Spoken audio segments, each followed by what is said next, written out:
கருத்து கணிப்புகளில் எல்லாம் முந்தைய திமுகவுக்கு யதார்த்த களத்தில் மரண அடி விழுந்திருக்கிறது. ஆட்சி அமைத்து மீண்டும் ஸ்டாலின் தான் முதல்வர் ஆவார் என்று எதிர்பார்த்து காத்திருந்த திமுக கடைசி நேரத்தில் 2வது இடமாவது கிடைக்குமா என்று போராடும் நிலைக்கு தள்ளப்பட்டது. எல்லாவற்றுக்கும் மேல் திமுக உச்சத்தலைவர் ஸ்டாலினையே மண்ணை கவ்வ வைத்துவிட்டது விஜய் பேரலை. முதல்வரை தோற்றுவிட்டார் என்ற செய்தி திமுகவுக்கு மட்டுமின்றி பல தரப்பினருக்கும் அதிர்ச்சியாகத்தான் இருக்கிறது. பிரச்சாரத்தின் போதெல்லாம் கொளத்தூர் தொகுதி திமுகவின் கோட்டை என்று ஸ்டாலின் முழங்கி வந்தார்.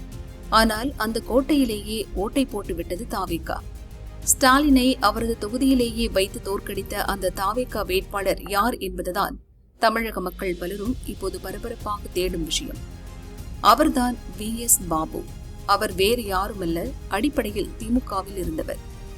அவங்க பொருளை எடுத்து அவங்க தலைவரையே காலி செய்து விட்டார் விஜய் என்பதுதான் யதார்த்தம்.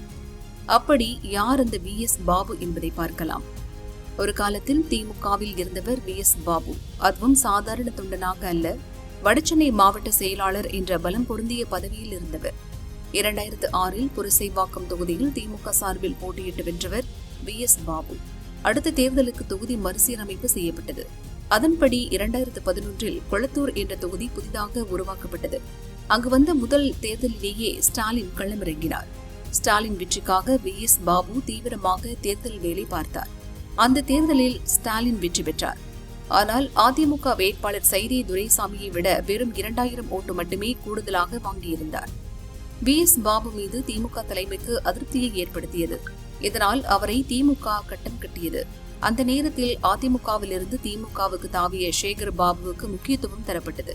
அதன்படி வடசென்னை பகுதி சேகர் பாபு கைக்கு சென்றது. திமுகவில் ஓரங்கட்டப்பட்டதால் அதிர்ச்சியடைந்த VS பாபு அதிமுகவில் சேர்ந்தார். ஆனால் அங்கும் அவருக்கு உரிய அங்கீகாரம் இல்லை. இதனால் அதிருப்தியில் இருந்து வந்தார்.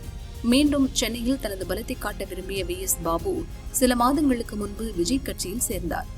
கொளத்தூரில் யாருக்காக முன்பு VS பாபு வேலை பார்த்து அவமானப்பட்டாரோ அவரை எதிர்த்தே போட்டியிடும் வாய்ப்பை VS பாபுவுக்கு விஜய் வழங்கினார். அதன்படி ஸ்டாலினை எதிர்த்து கொளத்தூரில் களமிறங்கினார் VS பாபு. ஸ்டாலின் முதல்வராக இருக்கிறார். திமுகவின் முதல்வர் வேட்பாளரும் அவர்தான். அவரை எப்படி தோற்கடிக்க முடியும்? ஸ்டாலின் தான் வெல்வார் என கணிப்புகள், அரசியல் நிபுணர்கள், ஏன் மாற்றுக் கட்சியினர் கூட அப்படித்தான் பேசி வந்தனர். ஆனால் VS பாபு மனம் தளரவில்லை. விஜய் அலையை தனக்கு சாதகமாக கச்சிதமாக பயன்படுத்தினார். மனம் தளராமல் களத்தில் வேலை செய்தார். செய்யவே முடியாது என்று சொன்ன விஷயத்தை இப்போது செய்து காட்டிவிட்டார். முதல்வரையே மண்ணை கவ வைத்து விட்டார். அவர் போட்ட உழைப்பும் விஜய் ஆதரவு அலையும் தான் VS பாபுவை இப்போது வெல்ல வைத்திருக்கிறது என்கின்றனர். ஒரு காலத்தில் கொளத்தூரில் யாருக்காக வேலை பார்த்தாரோ, யாரால் திமுகவை விட்டு வெளியேறும் நிலை வந்ததோ அவரை எதிர்த்தே VS பாபு ரிவெஞ்ச் எடுத்து வென்றிருக்கிறார். ஒரு காலத்தில் தீவிர உடன்பிறப்பாக இருந்தவரை வைத்தே உடன்பிறப்புகளின் தலைவரை வீழ்த்தி அரசியல் சாணக்கியனாகிவிட்டார் விஜய்.